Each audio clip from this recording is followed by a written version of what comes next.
You know, the positive of doing a video like this on Tuesday is we get to the lines before they're completely picked over.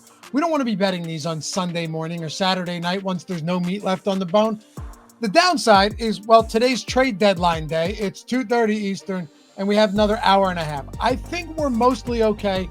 Just keep that in mind, though, if you're watching this later in the week. Aside from that, we got picks for every game in Week 10. Sit down, buckle up. Let's make it happen. Hey, Dave Loughy here, at Loughy_D on Twitter. Hit your boy up if you haven't done so yet. And as always, help me feed the algorithm. If you like these videos, you think in any form they've helped you along the way, hit that thumbs up, subscribe to the channel, and more importantly, give a comment. Leave me a comment down below. Try and read and respond to all of them. The nice ones, the not so nice ones, does not matter. Let's kick it off with Thursday Night Football. Is there any better way, any better matchup to kick off a week than Cincinnati on the road in an AFC North battle against the Baltimore Ravens? Now, I'll say one thing, as I always do before we get into all of these games, then we're going to rip through these and we're going to win some money this week. I always urge you guys, hey, if you're not on this sportsbook or that sportsbook, not even a specific one, and can't shop the odds, you're shooting yourself in the foot every week. This game's a perfect example. There's 5.5s out there if you won the Ravens. There's 6.5 out there if you won the Bengals. But if you're not on BetMGM yet, in any of these states, pause this video. If you're in any of these states, you're betting $10 and getting $200 in bonus bets instantly. The link is in the description. You bet 10 when you sign up, get instantly verified in a minute, and immediately upon that bet settling, $200 in bonus bets that you can do whatever the hell you want with. I mean, it's just one of those situations where you collect bets and bonuses whenever you can, and you get the best odds. I'll tell you why BetMGM matters for this game in a second. But here's another one. Let's say you're not in any of those states. Let's say you're in New Jersey, you're in Pennsylvania, West Virginia, or you're in Michigan. Well, they got something for you too. Bet $10, get 100 in bonus bets and 150 in casino bets as well. So any of those states, the 7 for the bet 10 get 200, or the other 4 for the bet 10 get 100 in bonus bets and 150 in casino bets. Links down there in the description. It's in the pinned comment. Got to be 21 years or older to gamble. If you have a gambling problem, call or text 1-800-GAMBLER. But go collect. Put yourself in a great spot going into Thursday and into Week 10 over at BetMGM. Now let's talk Thursday Night Football. I really thought going into this it'd be all over the Bengals, but the more I look at this, I go, okay, what is the one real discrepant, the one big lopsided spot of this game? Well, and by the way, come back every Monday or Thursday morning. I have a full breakdown, sides, props, touchdowns, everything for Thursday game and for the Monday games. So I'll see you there. But this defense for the Bengals stinks. So does the Ravens pass defense. But I've been on record saying this for a while now. I do think they're going to start to improve, and I think dramatically, to be honest, especially now that Marlon Humphrey and Nate Wiggins are back. Look, I just think the Ravens have been one of the most unlucky defenses in football. I've watched, and I'm sure you guys have because we've seen a lot of primetime, a lot of Ravens football this year. I can't tell you how many tight window throws I've seen that have gone for completions downfield, that have gone for touchdowns. Now, granted, Week 5 against Cincinnati, some real defensive breakdowns against T. Higgins, against Jamar Chase. I don't think that happens again, though. Like, I just don't think that happens. That's why we laid the 9.5 on Baltimore last week against the Broncos, who were cruising at the time. Do you expect this every week? I don't think so. It's a divisional spot, so I don't expect a blowout either. But I don't know if Joe Burrow and a depleted offense are going to be able to do what they did in Week 5 when they still ended up losing despite putting a ton of points on the board because the defense can't stop anybody. We don't know if T. Higgins is going to play. Zach Moss is done for the season, and Baltimore is almost entirely healthy. I said it, I really thought I'd be on Cincinnati here, but I can get Baltimore at -5.5 on FanDuel right now. And that's where I'm going to go. Now, like I said, with BetMGM, right? Whether you're there already or whether you're signing up now, if you like Cincy and you go, you know what, they got to win this game. I love them in a divisional spot. They're still +6.5 on BetMGM. Take it there. Don't grab the 6 or the 5.5. Grab the 6.5 on BetMGM if you like Baltimore. Right now, I'm going, or if you like Cincy. Right now, going Baltimore -5.5. All right, let's take a trip to Germany. Giants 5-point favorites here at against the Panthers. Not at, it's a neutral field. 41.5-point total. Favorites have done pretty well in these international games, but that's not what it comes down to me. The Panthers are a totally unserious football team. Like, yes, they won last week, but the only other team that is more unserious than the Carolina Panthers is the New Orleans Saints. And they promptly fired their head coach immediately following this loss to another very unserious team in the Carolina Panthers. Now you're probably saying, but Loughy, the Giants aren't a serious football team either, to which I'd respond, sure. But they aren't nearly as bereft of talent as the Carolina Panthers. Like, they still have a very good defensive line anchored by Dexter Lawrence and Brian Burns, right? Not only that, but they lead the league in sacks. They have 4 more sacks than the next closest team. And they have legitimate weapons on offense. Malik Neighbors is a bona fide stud. Wando Robinson is nice to move the chains. Tyrone Tracy's been awesome as well. Not saying he's great, but he's been good. And considering the Panthers have 0 pass rush, Daniel Jones can avoid being a liability for at least one game. And Jones has actually been pretty damn good with a clean pocket. He's just truly atrocious under pressure, and they have trouble blocking, especially after losing their top lineman. But I like the Giants here. You know, they should have a clean pocket. They have the big advantage. I like them to get back in the win column and for Carolina to, you know, fall back into obscurity in front of this German audience. Give me the Giants -5 in this spot. Let's start off Sunday morning in a good way. Or not, because it's the Giants. And what are we doing? But I like them. Steelers at the Commanders. All right, you know, I mentioned there's going to be some games I don't like this week. I didn't actually. I'm mentioning that now. So we'll have a pass or two here or there. But there are also some games I like. So let's focus on them. And one is this Steelers and Commanders game. Commanders laying 3, 46-point total. Maybe I'm just a dummy for going against the Commanders. Feel free to tell me in the comments. It wouldn't be the first time. But give me Mike Tomlin as the road dog this week. First of all, dude is 25, I think, and 5 against rookie quarterbacks for his career. The Steelers are 13-4 straight up coming off a bye under Mike Tomlin. They're coming off a bye. They've won 7 straight games coming off a bye. And Mike Tomlin's been highly profitable as a road dog as well throughout his career as a head coach. I'm not a huge trends guy, but, you know, this spot just screams Pittsburgh. Commanders are playing great football. They lead the NFC East with a 7-2 record. They also added Marshawn Lattimore at the deadline. I don't think he plays this week, though. He's still tending to that injury. He didn't play last week. This is still the best defense, though, that Jaden Daniels is going to face. It's the best defense he's going to face. Pittsburgh, meanwhile, traded for Mike Williams. I would expect him to play a limited role, as we saw, you know, Amari Cooper do, as we saw Deontay Johnson do, DeAndre Hopkins. So not a huge impact. Either way, these are just the spots where I'm always going to bet on Tomlin, especially coming off the bye. Steelers +3, but I bet the money line. Steelers +135 on FanDuel. Again, shop the odds. This is 122 in some spots, +135 on FanDuel. Soak up that value, baby, win or lose. Bills at the Colts. Bills laying 4.5 on the road, 47 total. Everyone's going to hate Indy after seeing them sleepwalk through that Sunday night loss on primetime in Minnesota. But back at home in a marquee matchup, I don't expect them to lay down at all. You know, I mentioned this to my buddy Ben Rasa on our DFS show. We've been doing DFS shows for many years now. Come check him out on the Stochastic YouTube channel. Brody, maybe you could throw that channel up there on the screen if anyone wants to play some daily fantasy sports each week. This could be one of those games where Jonathan Taylor erupts. And the offense is just able to be far more balanced than they were last week against a really good Minnesota defense.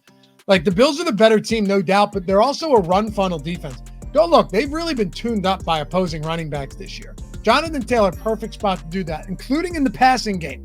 We may ladder some yards there. Over on Tails in the premium Discord, we laddered Devon Achane up to 60 receiving yards for the 40, the 50, and the 60. He got the 40, he got the 50.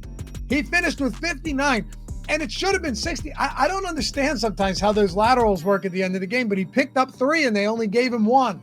We'll take the 40 and the 50, though. Plus, yesterday on Monday night, we laddered Travis Kelce up to 100 yards. Sometimes better to be lucky than good. Guy had 14 receptions, and on the second to last play of the game, got us over the century mark, 100 on the dot.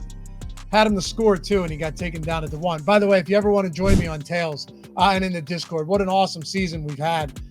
Check it out. NFL 24 is the promo. It's 50% off your first week or month, less than $5 for the week. If you hate it, you go, okay, I tried. I don't love it. I think you will. I think you'll love the community as well. Download the Odd Shopper app over there. Get all the notifications straight to your phone. You can do it in Discord too. That's where the community is. Less than $15 for the first month. Link in the description and in the pinned comment. Say what's up too. If you decide to join, take advantage. NFL 24 promo Say hi in the Discord. I'd love to have you guys. But yeah, I mean, we love laddering. We love laddering. I'm going to be looking to ladder some Jonathan Taylor props. I think in the passing game this week, no team allowing more passing yards, receptions, or targets to opposing running backs. And with Flacco under center, you're seeing Taylor get some work. 5 targets last game. I like it. But I'll tell you, the fact that we're getting 4.5 to the Colts as a dog on some books, I just got to take it. I think they stack up nicely in this game, even though the Bills are the better team. Colts back at home after a brutal loss in primetime. I'm excited to watch this. I think it's going to be a spot where we really key in on some buy low props for Jonathan Taylor. But aside from that, I like the Bills. I'm going to back them at plus 4.5 here at home on FanDuel. Falcons at the Saints. Oh, gross one. Gross game of the day. Let's go. Falcons 3.5-point favorites, 46.5-point total. I like to use this phrase often, and it's happened a lot this year because teams just seem to be, getting rid of quarterbacks, getting rid of coaches en masse. But is this the dead cat bounce for New Orleans this week? Because I could see it. Special teams coordinator Darren Rizzi was named the interim head coach following, I don't even know if I'm pronouncing that right, the firing of Dennis Allen. Now the Saints will have a chance to kind of course correct at home in a divisional showdown. Remember, this is a divisional game. They are dogs. And I like Atlanta, but I'm not sold that Atlanta's any world beater either. You're probably shaking your head here, but how many times have we seen it play out? These type of spots, like these teams just cover. Falcons are clearly a better team, right? But as a 3.5-point divisional home dog who just fired your head coach, I'd be lying if I said I wasn't intrigued. Also disgusted. But it's one of those spots where people go, dude, the Falcons will destroy them. And you know what? A lot of times you're going to be right. Like there's going to be a lot of times if you ran this 1,000 times where the Falcons do destroy them. But I'd imagine the same was said about the Chiefs last night against Tampa.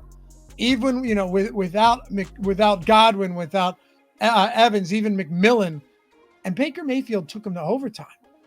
Even without Olave, I think this is one of those games where we see the number move from 3.5 to 3 pretty much exclusively across the industry. Marshawn Lattimore traded to Washington. I don't think he would have played anyway. Here it is. It's the gross game of the week. Saints plus 3.5 at home. Bounce back, baby, before falling back into the earth. Patriots at the Bears. Bears are 6.5-point favorites, 39.5-point total. People are going to like the Patriots this week, I think, because what a wildly underperforming team this Bears team is. Caleb Williams was sacked 6 times on Sunday, running for his life a lot. For the second straight week, Chicago's offense has been invisible. I'm going to throw you for a loop, so stay tuned with me here. At this point, just lean on DeAndre Swift against the Patriots defense that's been gashed on the ground because Caleb Williams and DJ Moore clearly can't get on the same page. Moore's just walking off the field mid-play. Midway point of the season, there's no chemistry there. Keenan Allen he looks like a shell of his old self, the one that we saw in LA. And I'll tell you what, having said all of that, I'd still rather take the Bears at 6.5 points than take the Patriots inside of a touchdown. You know why? Drake May's proving that he's more efficient than Jacoby Brissett. If you're a Patriots fan, you should be excited about his future. He doesn't have many weapons, though. He's still going to be going up against the talented Chicago secondary on the road in Chicago. The Bears' weakness is their run defense, but the Patriots cannot run block. Worst run blocking team in the league. They're dead last in PFS run blocking grade and pretty much last everywhere in this respect. Only 6 running backs are averaging more yards before contact per attempt than Ramondre Stevenson, and one of them is Antonio Gibson on the same team. If you're Chicago, just don't do anything stupid. The coaching staff is burying them lately, but I think they can get out of their own way. The Patriots are 29th in sacks. They're bottom 10 in run defense, and they can't establish a run game of their own. That kind of makes it just a perfect matchup for Chicago to bounce back. People are going to like the Patriots after seeing this Bears team. I do like the Bears. Plus, they've beat up on bad football teams on numerous occasions. Give me the Bears minus 6.5. Broncos at the Chiefs. Chiefs 9.5-point favorites, 41.5-point total.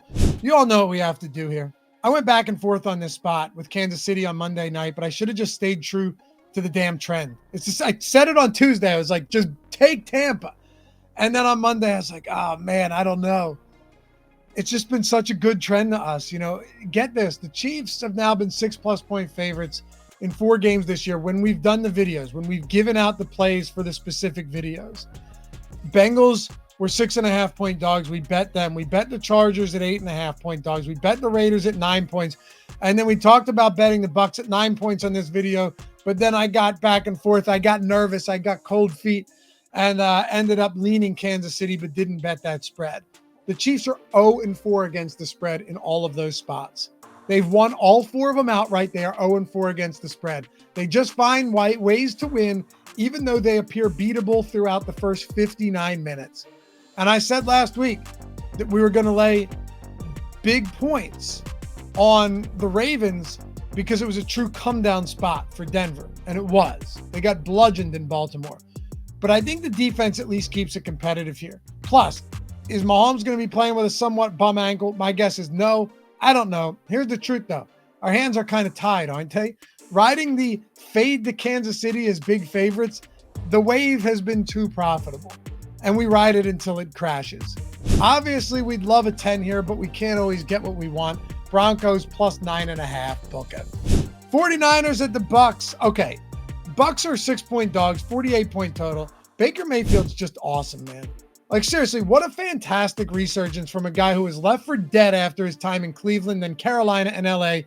And don't forget, this dude was literally fighting for the starting quarterback job, battling Kyle Trask in Tampa last summer. Don't blame him for the loss in Kansas City on Monday. He took that team to overtime when they had no business being there, leaning on Kate Otten and Sterling Shepard. They should have gone for 2. Todd Bowles has to go for 2 there. You don't play for a tie when you have Andy Reid and Patrick Mahomes on the other side of that football. You just don't do it. Still, I wouldn't be surprised to see the Bucs kind of limp into the bye week. Maybe get Mike Evans back in week 11.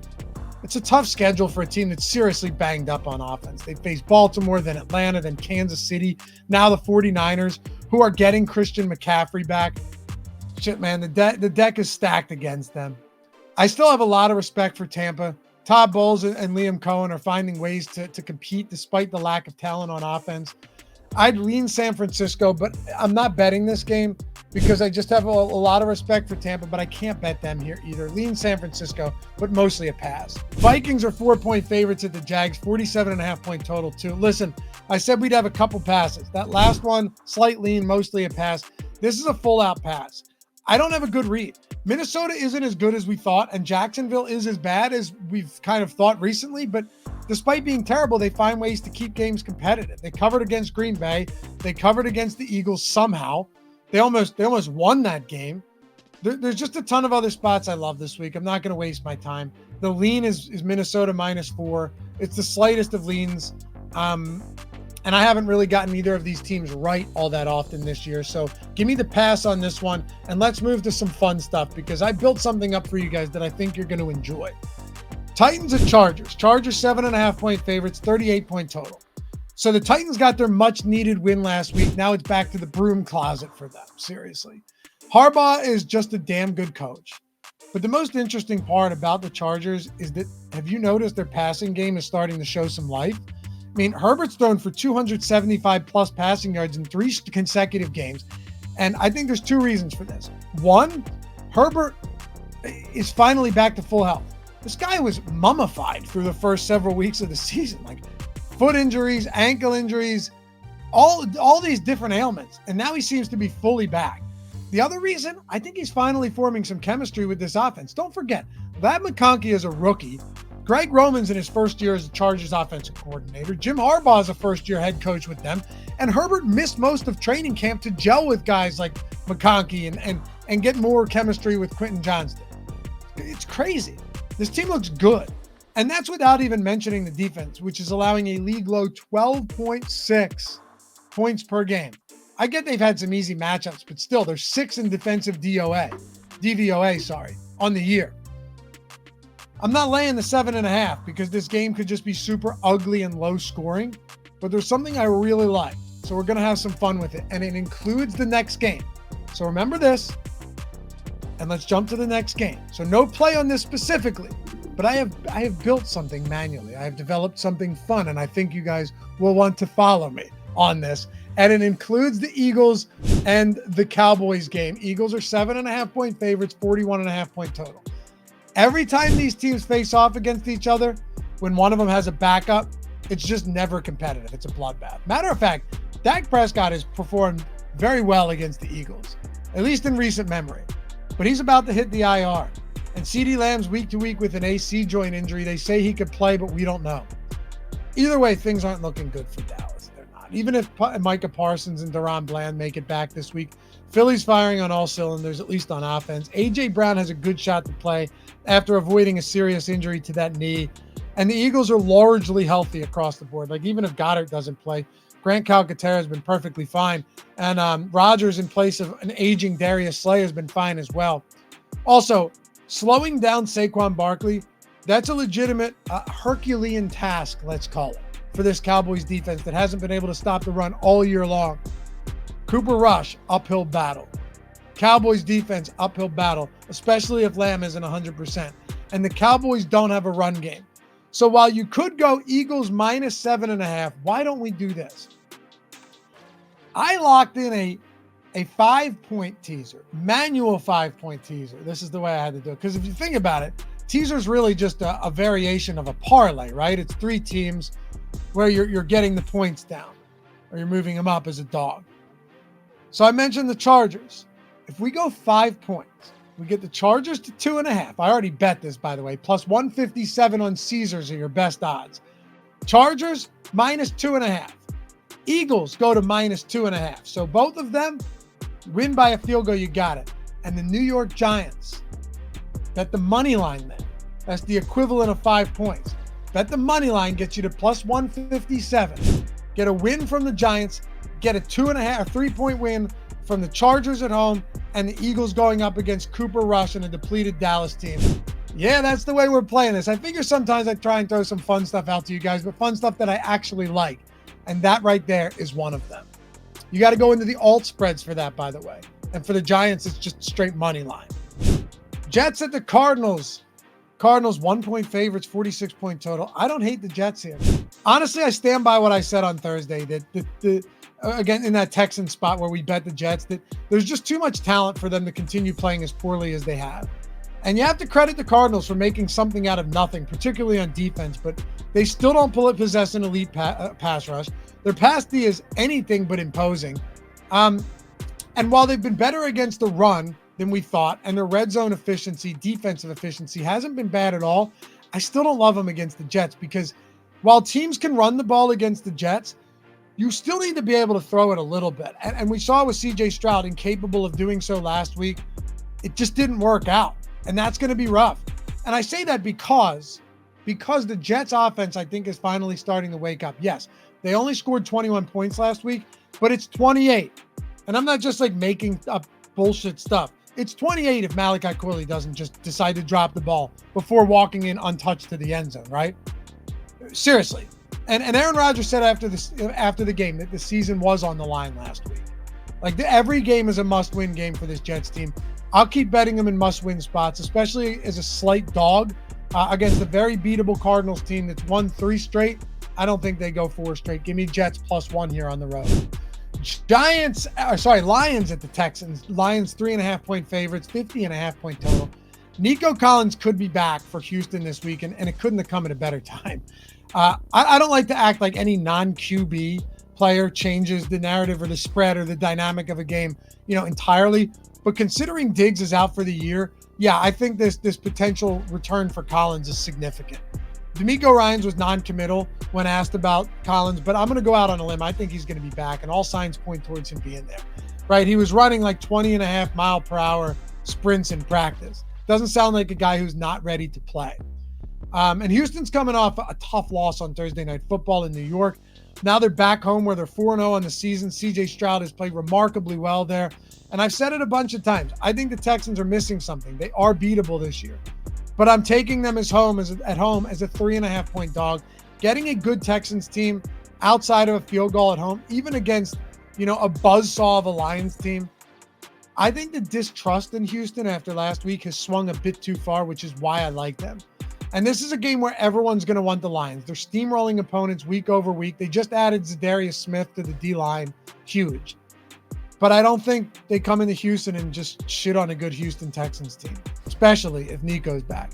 The hope is that Will Anderson returns as well. That's going to be huge. But either way, give me Houston plus 3.5 at home. Bounce back. We close it out with Dolphins and Rams. As I said earlier in the video, Dolphins-Rams game, I'll have a full video on Monday night for you. 51's a big number here on the total, but with the way both of these teams are playing, it's hard to think we don't see a shootout conditions on Monday night. Like, you look at how stacked both of these teams are on offense, both finally healthy on offense too, but also struggles defensively. I mean, Miami's 0-2 since Tua came back, and they scored 27 points in both of those games. And it might look like the Rams defense held up last week. I mean, technically they did, but they allowed 424 yards of offense to the Seahawks without DK Metcalf. So right now, I'd lean over 51, and I'd lean Rams minus 2.5, getting them inside of a field goal at home. They're playing good football and they're healthy. And despite all of the early season struggles and injuries, they're right back in the thick of it in the NFC West, right? They could be tied for first place with a win here on Monday night. Appreciate you guys watching, as always. Remember, links to everything in the description. Come join me on Tails. NFL24 is the promo code, half off the week or month. If you're not on BetMGM yet, you're in any of those states mentioned, it's either bet 10 and get 200 in bonus bets. Or you know what else it is? It's bet 10 and get 100 in bonus bets and 150 in casino credits. What are you waiting for, baby? We'll see you over there, and I'll see you over there in the Discord as well. Have a great rest of the week. I'll catch you back here Thursday for Baltimore Ravens, Cincinnati Bengals. Peace.